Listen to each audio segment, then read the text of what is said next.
Is it going to be a real good car or just a front-wheel drive commuter with the facade of being a sportier vehicle? Is it just going to be one of these tech marvel vehicles again? I don't know about everybody else. I'm getting tired of new cars just being nothing more than, well, I mean, what are they? A tablet, an infotainment system. That is what the big review on anything and everything with cars has been now. I'm hoping all this newer stuff that Toyota's coming back. There's rumors of the MR2 coming back with Toyota. I hope Toyota's not making the mistake like everybody else with, hey, it's a giant tablet that controls everything. The whole review of a vehicle, if you will, isn't so much the vehicle or the reliability or the drivetrain or what it's got or what it can do or where it can get over. It's all about, hey, what kind of giant tablet's in the center of your dash to stare at? From Olympic City and the home of Pikes Peak, this is the Automotive ADHD Show with Matt West.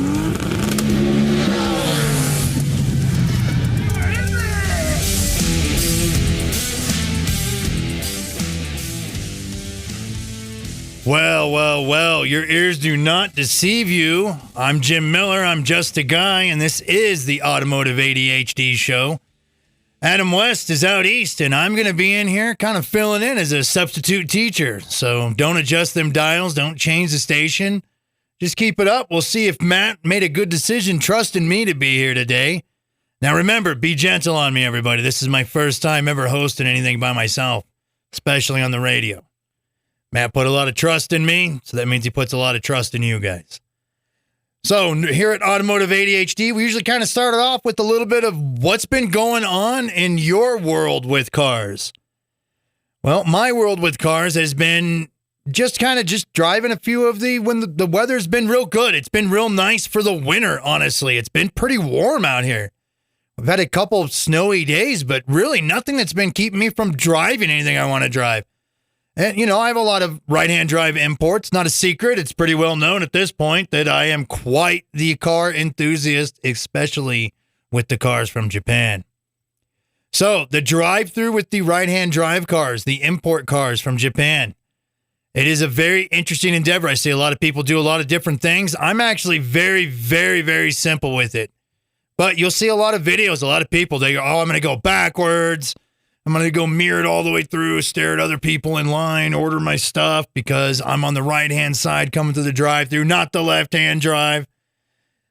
They're going to do that. They're going to get the little arm-reachy claw thing out there clawing to get their biscuits or whatever it is they're getting, their muffins or brownies or spill their milkshake or soda, reaching across the whole car. Look, personal experience and my advice to anybody else that has import cars out there, just stop and get out and go around. Sometimes I usually don't have to do anything at the drive-thru except for pick up food for the kids and the boss lady. But if I have the kids with me, I'll have them just grab it. It's fine. But if I'm by myself picking up stuff for everybody that's actually in charge of my household, I just get out and walk around. But let us know. Let us know in the comments and everything. If you have a right-hand drive car, or if you did have one, what would you do with the drive-thru, or even for the little melting? Would you do it all backwards and be all fancy and get one of the arm-reachy things? Or would you just park up there, stop for a second, hop out, and hand them your credit card or your cash for your meal and go back to your day? I personally just get out and just grab it. I don't have to be that fancy. Anyways, up in a lot of news, apparently Subaru has overtaken Toyota's spot for being a reliable vehicle, according to Consumer Reports. Now, I don't know what to say to this. Anybody that has any Subarus out there is going to kind of know they have kind of a reputation for head gaskets. I think it's a little over-exaggerated. I'm not that familiar with a lot of the newer Subaru stuff, but let's be straight with it. Subaru being more reliable than a Toyota.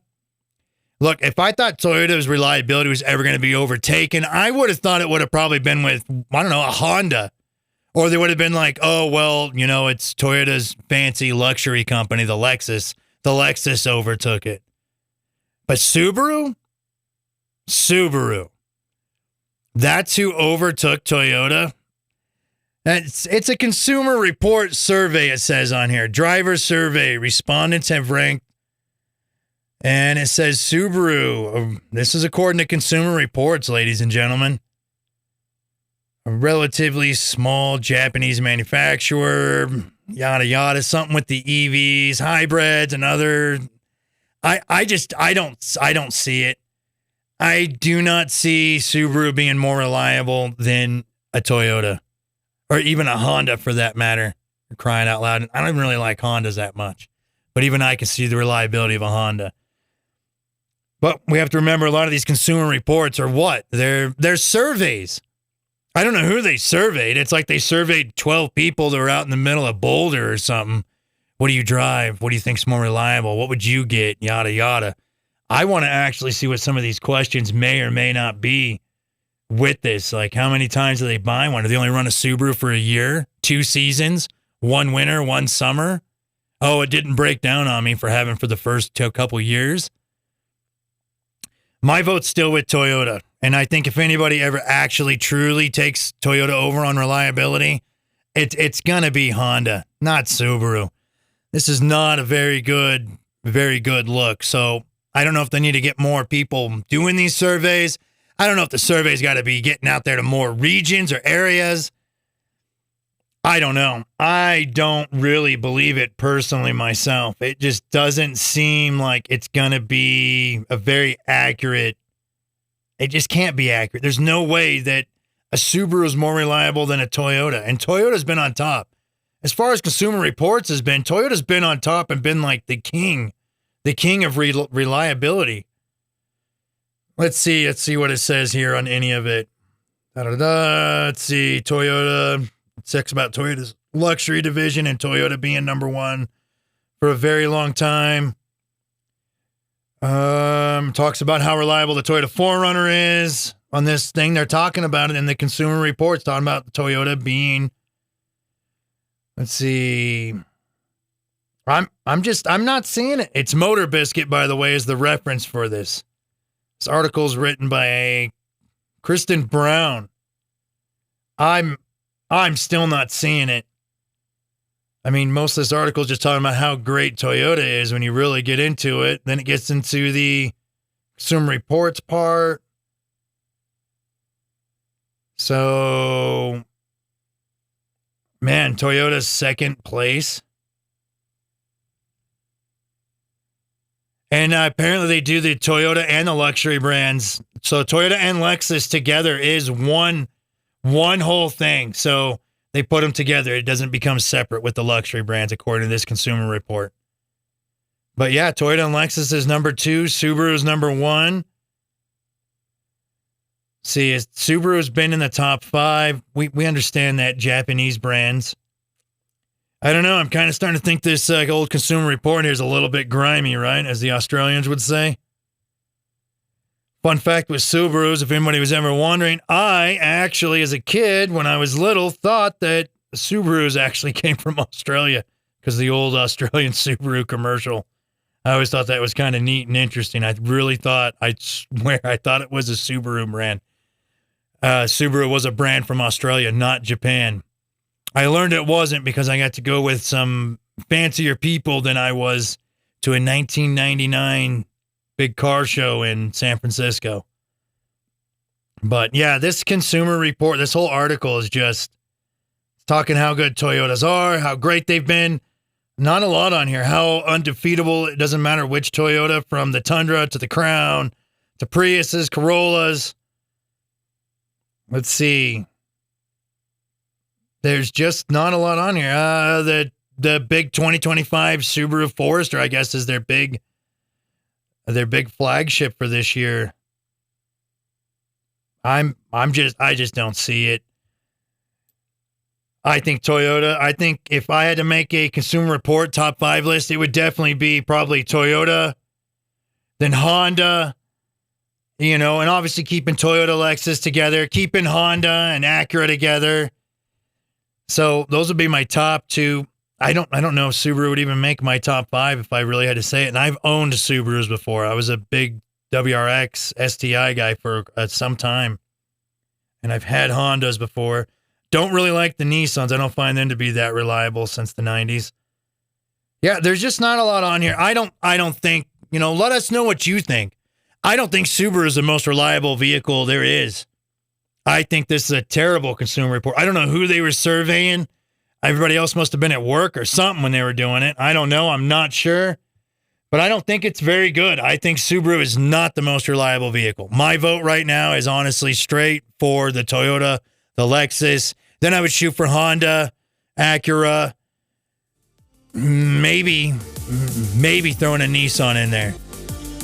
But I don't know. I don't agree with this consumer report thing. I'm Jim Miller. I'm filling in for Matt West, and we'll be right back with the second part of our show here going on. Let us know in the comments what you think about this consumer report saying Subaru is more reliable than a Toyota.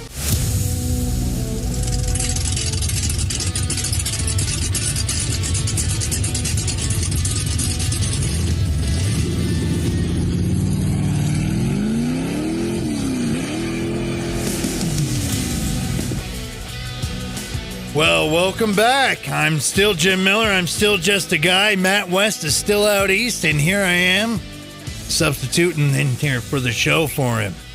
So keep those exhaust noises coming in for us. Send those in to Matt. Let us know what you think with everything online. Send in your comments and feedback. We always do enjoy that. But welcome back. Automotive ADHD. I immediately know this is the Batmobile. Adam West, just incredible. So up on the dash is the detectoscope, and there are just all kinds of crime-fighting tools that Batman and Robin would use are here present. And number 2 sale of the day so far. This is a pretty faithful recreation of the original. It's now the number 1 sale of the day so far. We're at $180,000. Number 1. Adam West and Burt Ward live forever in this car. 200. This be 200. 200. 200. Now you notice we've got multiple bidders. We got somebody on the telephone. We got somebody on the floor. We're at $200,000 for a Batmobile. You got it. 200,000. And away it goes for $200,000, a recreation of the Batmobile from Adam West, Burt Ward days. Holy horsepower, Batman. Oh, man. Your ears did not deceive you. That was a Batmobile from Barret Jackson that sold for $200,000. Now, most of us would be like, that is a lot. That is a lot for a Batmobile. But let's not forget, if I remember correctly, the original sold for over $4 million. So this Batmobile at the Barret Jackson, right? This was it's a recreation of the 1960s Batmobile. It's actually a 78 tribute recreation from the original Batmobile mold.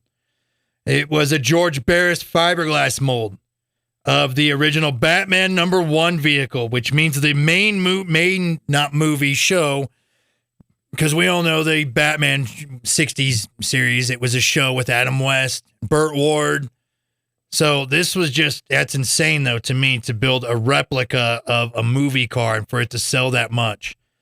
I guess I can see why to a point, built off the George Barris fiberglass mold. But that is insane. That was at the 2024 Scottsdale Fall Auction, the Barret Jackson, the Barret Jackson auction. That's insane. $200,000 for a Batmobile. A Batmobile, ladies and gentlemen. That is phenomenal. I mean, I like that series. And I liked movie cars. So a little bit of just because... Just to kind of go off with that right there and keep on the topic somewhat related, if you will. What got everybody into cars? I was talking to different eras and different generations of car people. Some of the youngers, it's different stuff than like me. I mean, what got you into cars? Was it a movie? Was it a show? Was it just some car? Was it a car a family member had? What was it? I want to know. Matt's not here, but I know Matt West would want to know as well. What got you into cars? What has got you listening to anything and everything about cars? Driving cars, building cars, having cars. A fan boy or girl, fan man or fan lady of vehicles and cars. What got you into cars? I want to know. We all want to know. All of us at Automotive ADHD want to know what got you into cars. So if you're on Spotify or the YouTube or the Facebook, any of that stuff with the Automotive ADHD, write in there and tell us what got you into cars, what made it just that thing in your life that you enjoy and like, what made it your work away from work, your stress away from stress. I know with me, and mine's probably kind of goofy what got me into cars, is actually, well, it was Transformers, GoBots, kind of a slash there. More Transformers, though, because they turned into cars. I thought that was awesome. And actually Hot Wheels way before that. But those were kind of the two that are kind of head and head with it that got me into cars.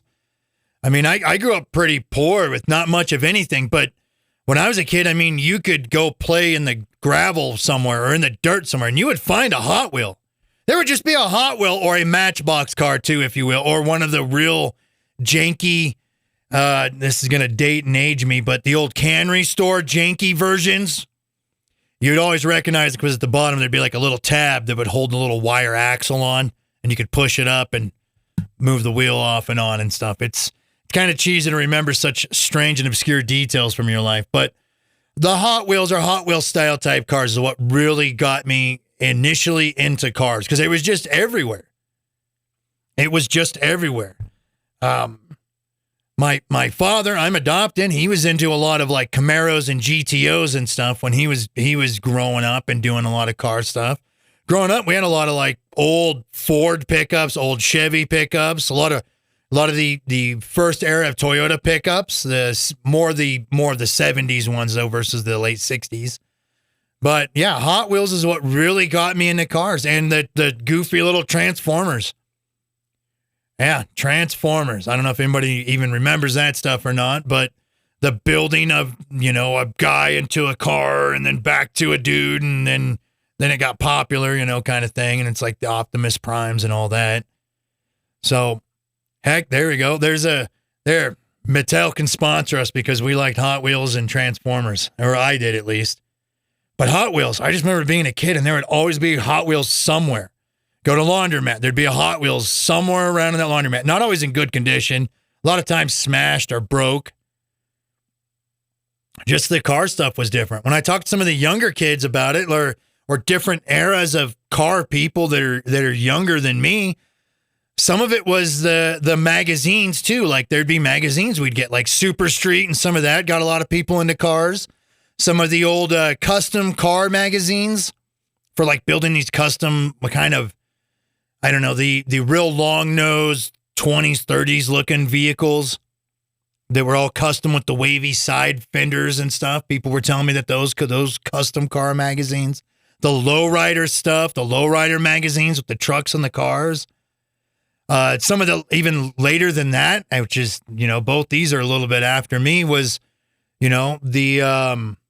what was it? They were the video game stuff, like, what was it? Gran Turismo.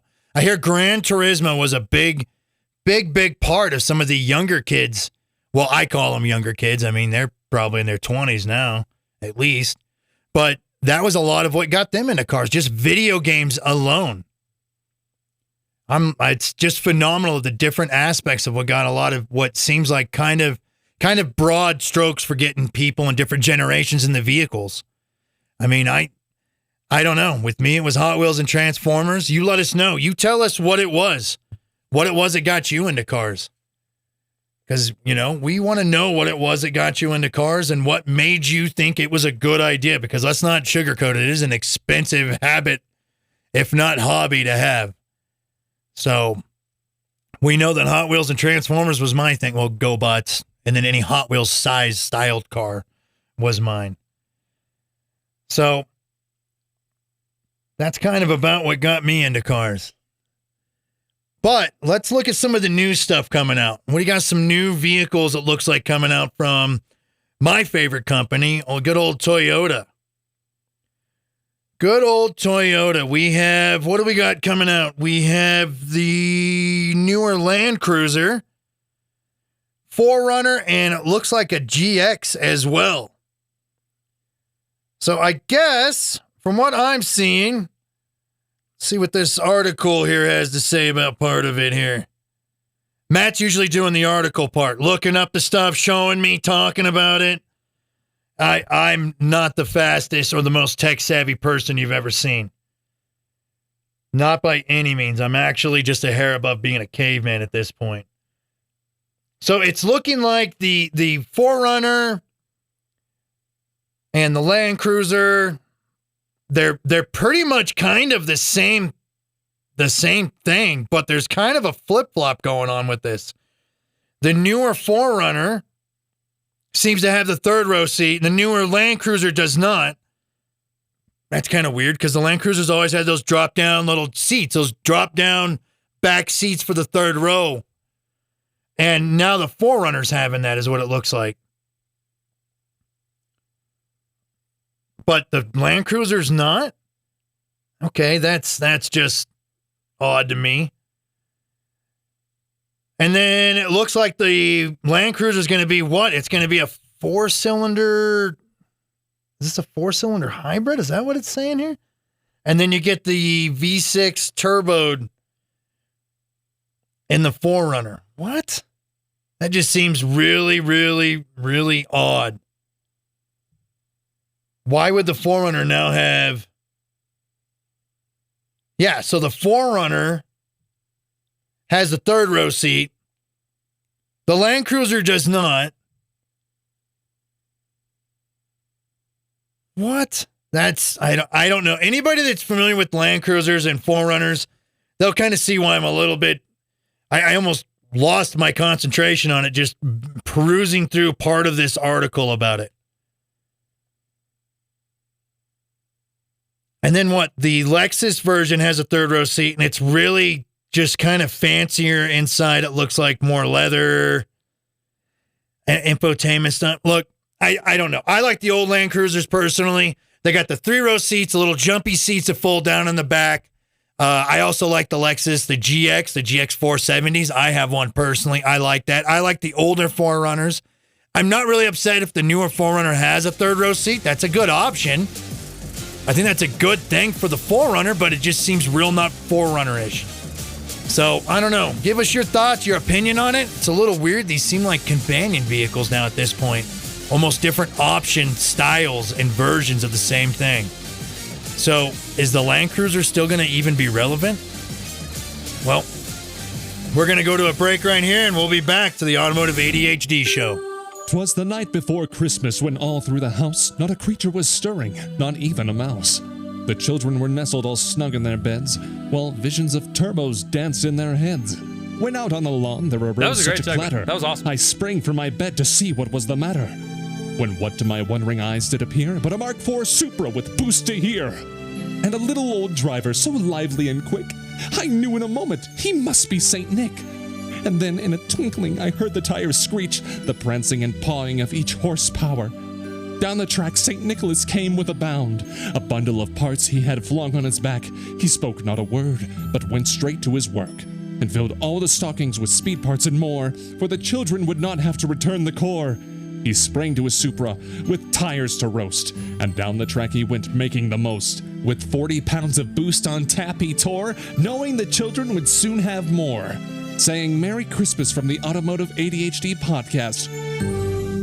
Ho, ho, horsepower. He's the nut behind the wheel and behind the mic. This is Automotive ADHD with Matt West. All right, that nut is not behind the wheel and not behind the mic today because Matt West is out east. I'm Jim Miller. I'm just a guy. Do not adjust your dials. This is still the Automotive ADHD show. It's just that I'm here as just friends, taking up the seat and the helm for a minute, and Matt is trusting me with not only the keys, but also the microphone and the topics and everything else here. So let's not get mad at the substitute teacher today. That means no tax on my seats, no spitballs spit at me. Be gentle, be nice, and you're actually here for a little bit of a treat because if you're coming back with us, you'll probably already know this is my first time ever hosting a show by myself. Which sounds weird, but it's very, very relevant. And do you know why? This is a car show. And let's not forget, some of these radio kind of aspects have a lot to do with a lot of car stuff, too, actually, I've been noticing since I've been doing this for about a year now. You think about it. When you first start driving, what do? You're driving with other people. You're riding with other people. Got to get a permit, blah, blah, blah, yada, yada. Put in some hours, put in some time. Learn to parallel park, how to use the turn lane, get on the highway, get comfortable with driving, people being there with you. Then once you're an adult, what do you get to do? It's by yourself. Hey, I trust you by yourself. Just like Matt is trusting me right now. So there's some parallels to this, to be honest with you. So I'm in a trusted position now where, as just friends, I can come on here and do this show for Matt West, while he's out east. So that is a very interesting parallel with everything else going on. I thought it was kind of neat to notice it. And like I said, this is the very first show that I, Jim Miller, just a guy, has ever hosted or been trusted to host. So, in some more car news, though, since you're here and here with me, the Celica's coming back. Toyota. We know I'm a Toyota. I will do anything for a Toyota. It's kind of like a Klondike commercial. What would you do for a Toyota? And it's like, yes, I would make friends with the SEAL, and I would eat ice cream with him. So the Celica is back. I've always liked the old Celicas. The Celica kind of died for me personally when it went to front wheel drive. When they still had the GT4s, or all tracks, if you will, the all-wheel drive options, that was still kind of cool, kind of neat, kind of nice. I liked it. I have a few GT4s. Yeah, you heard that right. I have a few Celica GT4s. Man, I have a bad car habit, don't I? But Toyota's announcing the Celica is going to be back. Let's see, what is this article going to be telling us about it? Let's see here. From Best Car, a Celica prototype is expected to appear on the 2025 Toyota Auto Salon in January. Well, that's not that far out, is it? Got a few more weeks and we should be seeing that. Some online sources claim to have some photos of the returning coupe, yada, yada. Described as a muscular and able to compete with the Ford Mustang. Okay, however, if anybody remembers the original Celica, you'll remember it from the 70s, right? What did it look like? It looked like a Mustang and a Camaro had a baby of some sort. And we're just like, you know what? It doesn't belong to me. Nobody wanted to claim parentage of the original Celicas. But it did look like a Camaro and a Mustang, from the 60s, early 70s had a baby. And that was a very nice looking car, especially in the hatch. And I like the little coupes too. But my big question with the new Celica coming out, they got all these GR versions of this and that GR Yaris, which I'm not into. GR Corolla, we've all heard the horror stories of the GR Corolla. Don't go over 85 miles per hour. You don't have a warranty no more. Hopefully they don't have any of that nonsense. GR86, I kind of feel like they kind of didn't do that good with the 86 moniker because I'm an AE86 guy. Matt West is an AE86 guy. We have a lot of AE86s here between just the both of us. Okay, between just me. But still, the point being with it, we are AE86 guys. GR Supra, I do not like the new Supra. I just don't like BMW guts. That's just what it is. I mean, how do you start all that crap and, you talk all that crap, start 2 world wars? You build German cars, right? You build Mercedes, Porsches, BMWs, Volkswagens, all that. And you're like, it's just not my thing with it. So I was not a fan of the new Supra. So is the new Celica, is it going to be good? Is it going to be a monster? Is it going to be an all-wheel drive? Is it going to be a GT4 or an all-track? Are they going to have anything good going on with it? Is anything neat going to be happening with it? Is it going to be a real good car or just a front-wheel drive commuter with the facade of being a sportier vehicle? Is it just going to be one of these tech marvel vehicles again? I don't know about everybody else. I'm getting tired of new cars just being nothing more than, what are they? A tablet, an infotainment system. That is what the big review on anything and everything with cars has been now. I'm hoping all this newer stuff that Toyota's coming back. There's rumors of the MR2 coming back with Toyota. I hope Toyota's not making the mistake like everybody else with, hey, it's a giant tablet that controls everything. That's the infotainment system. That's the radio. That's the stereo. That's how to control the heating and stuff. I personally don't like any of that. I myself, and you can like different stuff, please. Like different things. Let me know what you like. A whole interior of a vehicle now, or the whole review of a vehicle, if you will, isn't so much the vehicle or the reliability or the drivetrain or what it's got or what it can do or where it can get over. It's all about, hey, what kind of giant tablet's in the center of your dash to stare at? I'm not a big fan of all that. I don't like modern technology just being touchless or screens with push touch nonsense and it controls everything. I don't mind having a lever for my heater and stuff, or a knob, if you will, if you get, more 90s on up. That was the lever for the heat. That was really dating me, wasn't it? But I'm hoping they don't make mistakes with some of these vehicles just being, just infotainment systems, large tablets inside for the interior stuff. I hope it's got some soul to it. They're kind of, I'm hoping Toyota, especially if they're going to bring back the Celica and the rumors of the MR2 coming back, I hope they're just not soulless tablets on wheels. I mean, it's neat that they got Wi-Fi and stuff with some of these cars now coming out and that, but that's just so I don't have to put a DVD player in the back of the seat or something for the kids to watch. I think they got cell phones and stuff now, so they don't even need that. But a whole car should not be a giant tablet. It should not be a review of how good does your tablet work compared to this company's tablet, which all came from the same giant darn building of crap. I miss the old era of cars having a little bit more soul. I mean, this kind of loops over to like what I think of some of this Tesla stuff. I have a friend and a neighbor also that have Teslas. I don't like them. They look like computer mouses with wheels on them. They just look soulless. They don't do anything for me. These newer cars just ain't doing much for me. I'm sorry, guys.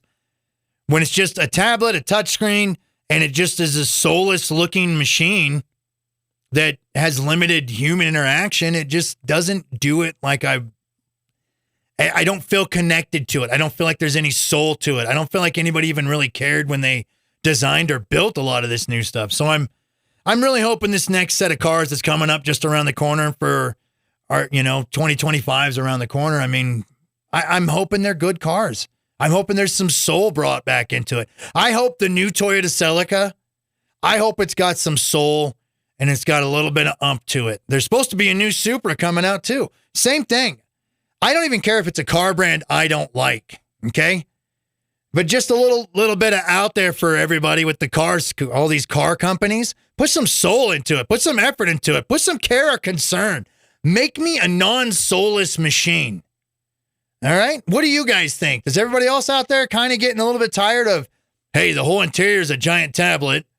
Here's this soulless machine that, I don't know, I think at this point they're starting to build them with AI because they all look so much alike. There's not a lot of differentiation other than the logo of the company. So let us know what you think about that. I'm curious. I'm kind of getting a little fed up with the soulless machines and an interior that consists of nothing but a tablet. We'll be back. We'll be back to Automotive ADHD shortly.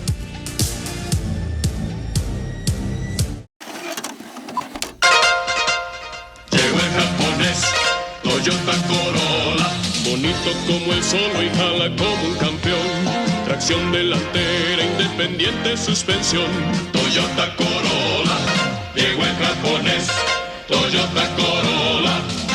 Toyota Corolla, el milagro japonés. Toyota Corolla.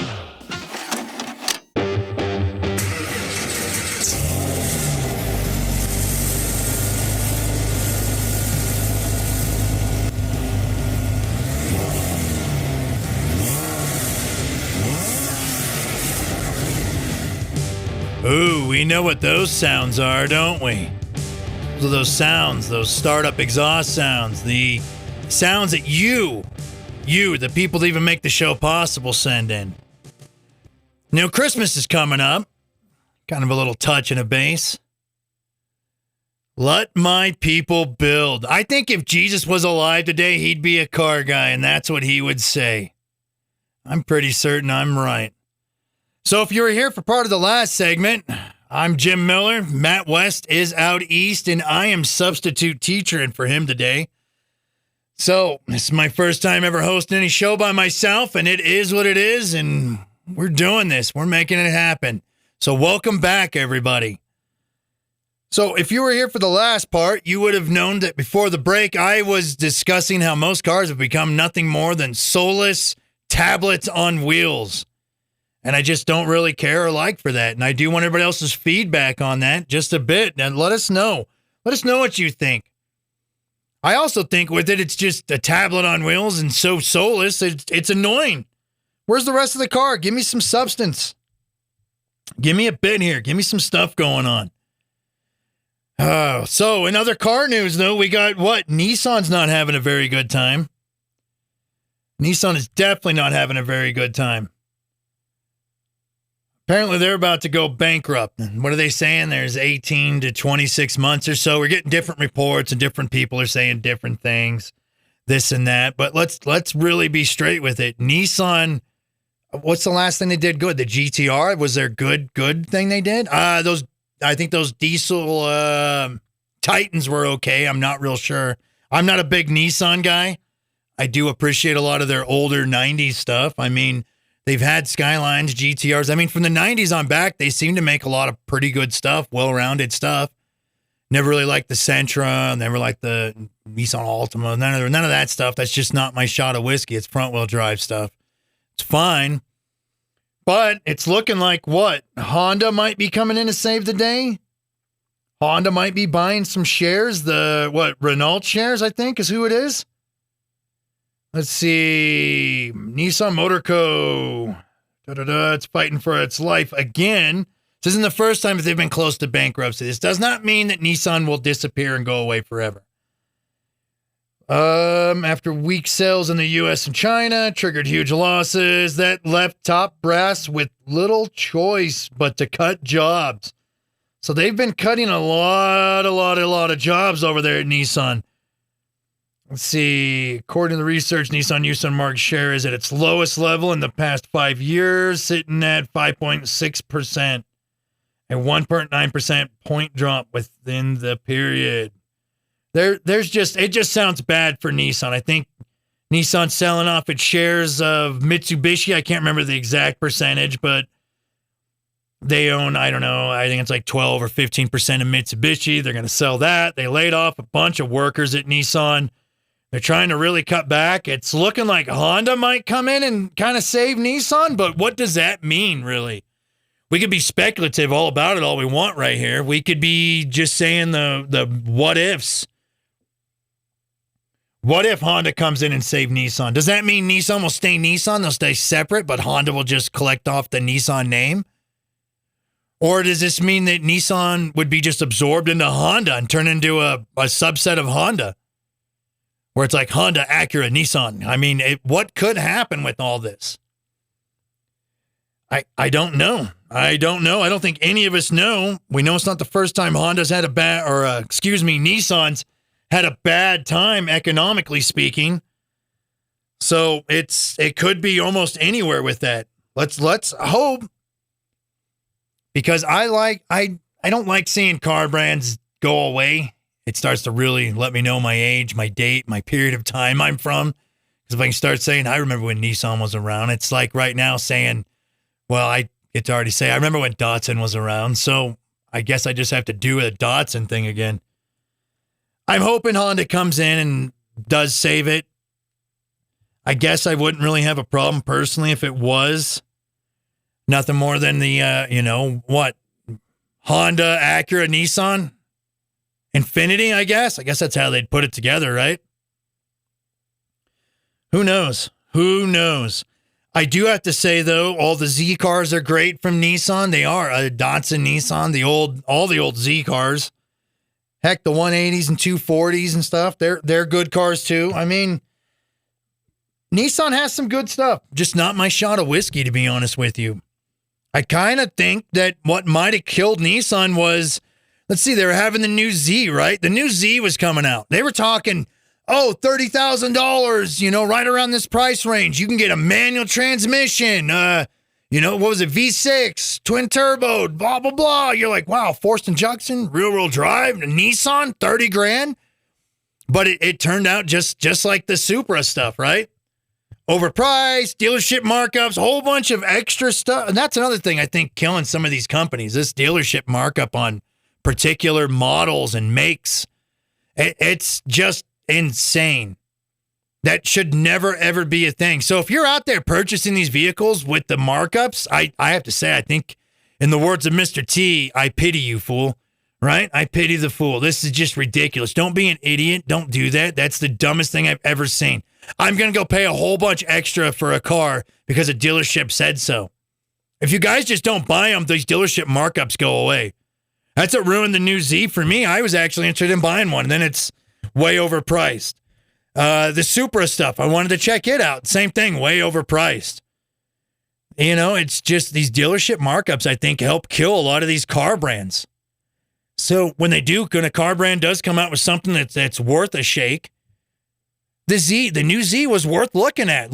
Nobody sugarcoat it. I don't care what brand vehicles you're into or anything. It was something to look at. It was kind of that classic model.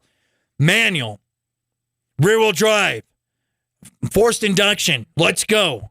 Bam. Forced induction is just kind of a bonus. That's like putting a cherry on top of your banana split. It just cheers you up. You're like, oh, okay, nice. I was fine with NA and rear-wheel drive and manual transmission. I was happy with that, but thanks for the extra. It's just killing it. Anytime something with any kind of soul or anything made to it, and we know the new Z was just based off what the 350Z, the 370Z, platform. It was kind of based off that. Facelift, a little bit better, a little more analog, which was fine, but then there was just markups on it. So did that help kill Nissan? I think it did. You guys let us know. Let us know what you think about it. Was anybody else interested in the new Z, the new Nissan Z? I wanted to see it. I was like, man, I want to go look at it. It's nice. It's slick. It's got that good wedgie shape to it. It's looking nice. The platform's already kind of, it's proven and true. It works. I wasn't a big fan of the 350 or 370Z personally. I liked the way they looked. I didn't like the heart of it. I didn't like the engine. I just didn't like that V6 that was in there personally. It just wasn't my thing. And I'm not a big Nissan guy, so it's not really for me. But the new Z was looking great. It was just phenomenal. I mean, what do you guys think? Let us know. If you're on the Spotify, the YouTube, the Face page, it's fine. Whatever all that stuff is.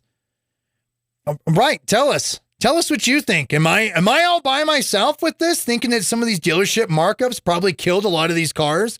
Anytime I come out of a vehicle that might have some soul. Look, I don't like the drivetrain in the new Supra, but seemed like something they were trying to do something with. Somebody cared enough to take a shot at it. Dealership markups there when that came out. New Z, dealership markups. Is this what's killing a lot of the car brands? Is this what's making it hard for people to get into some of these cars or even wanting to buy a new car? I don't know. We need to really, really, really start looking at that. And if you're out there buying these cars with the markups, let's get back to that. Stop doing that. You're ruining it for everybody. You're rewarding bad behavior. That's just not good. Anybody buying cars at dealership markups, I pity you. I just think you help ruin what's left of, any of the cars that have souls in them coming out from some of these companies. Well, it looks like that's about it. That's everything. I'm Jim Miller. It's the first show I've ever hosted by myself. Matt West will be back from out east soon enough. Thank you for joining me. Thank you for allowing me to be here. And I appreciate it. Thank you so much from all of us at Automotive ADHD.